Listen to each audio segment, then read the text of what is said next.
Добро пожаловать на мое новое видео. Это старт нового проекта. Будем строить самый мощный Минск Кросс с двигателем от Минска 3 221.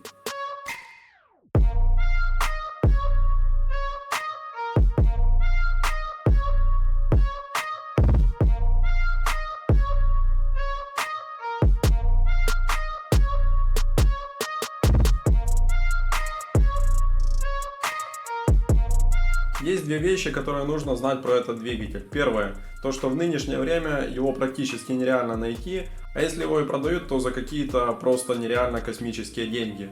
Свой двигатель я купил за 200 баксов. На секундочку, за 200 долларов можно купить Минск, обычный дорожный с документами на ходу. Второе. То, что он крутится как бензопила и в нем аж 20 лошадок в стоке, что ровно в 2 раза больше от обычного дорожного мотоцикла Минск. И 20 лошадок это не предел, а только начало, потому что у этого двигателя просто огромный потенциал к тюнингу.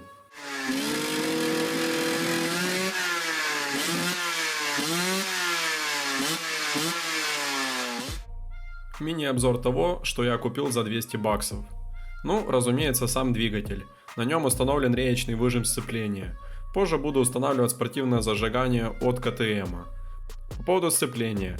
Оно тут необычное, а с увеличенной корзиной.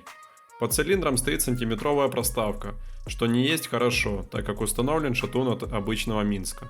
Если кто-то продаст короткий шатун от лидера или от ежика, или знает, чем его можно заменить, то пишите в комментарии. И да, тут прямой выхлоп. Поэтому раму нужно будет пилить и делать две трубы типа как на Яве. Цилиндр, разумеется, повидавший, но практически все нюансы уйдут, когда буду точить цилиндр под поршень 56 мм от Suzuki.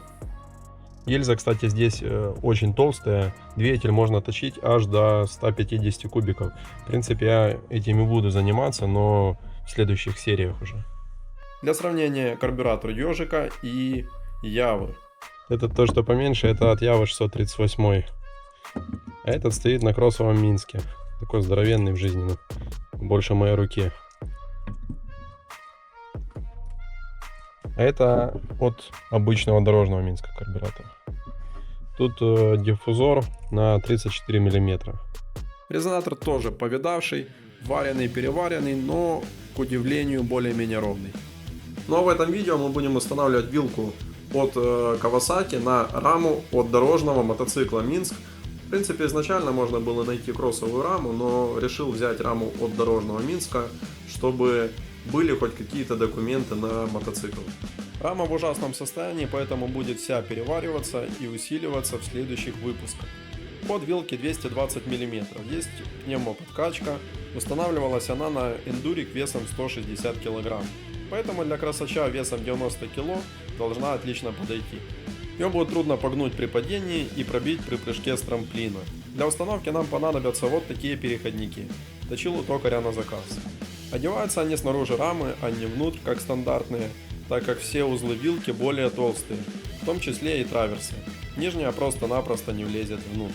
Итак, по чертежу я делал сантиметр вот этот паз, который одевается на раму. С этой стороны там миллиметров 5 буквально. Ну и с этой плюс-минус та же самая история. Поэтому сейчас я приблизительно ставлю чашку, рисую маркером на этой чашке, где делать выборку, и болгаркой выпиливаем такой полукруг, который после напрессовки обойдет раму.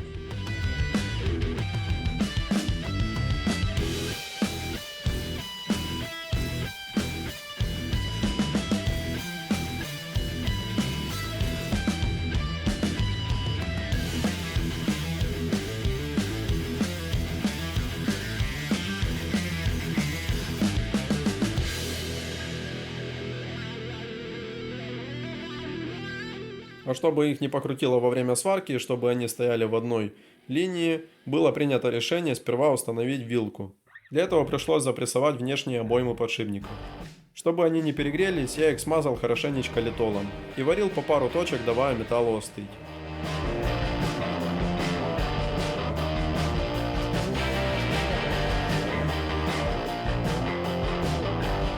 Вилочка, кстати, в идеальном состоянии. По возможности все максимально буду усиливать косынками.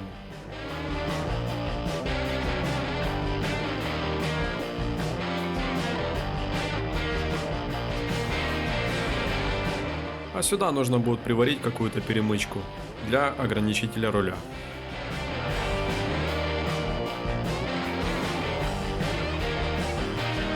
Залетела как родная, но выглядит он как чоппер, а не красач. Нужно менять угол наклона вилки. Теперь второй нюанс при установке вилки. Тут получается вот эти вот отверстия под руль на 22 мм. Руль я купил разноширокий, потому что он будет покрепче. У него тут 22 мм, а тут 28. Сперва что я хотел, получается, сделать? Вот тут расшарошить и сделать на 28 мм. Расстояние между болтами меньше 28 мм, и поэтому сюда не получится втулить этот руль. Поэтому я решил, скорее всего, отрезать вот эту площадку полностью. Купить на Алике такие продаются переходники на 28 мм. Сюда не вариант ставить переходник, потому что здесь оно идет под углом, плюс переходники, ну, короче, руль будет сильно высоко и близко к водителю стоять. Поэтому, скорее всего, вот это отрежу, сюда просверлю отверстие, прикручу, и с этой стороны тут такие вот литье выемки.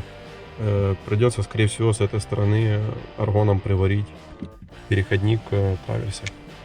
Если у кого-то есть какие-то варианты получше, чтобы не колхозить, так напишите в комменты, буду очень благодарен.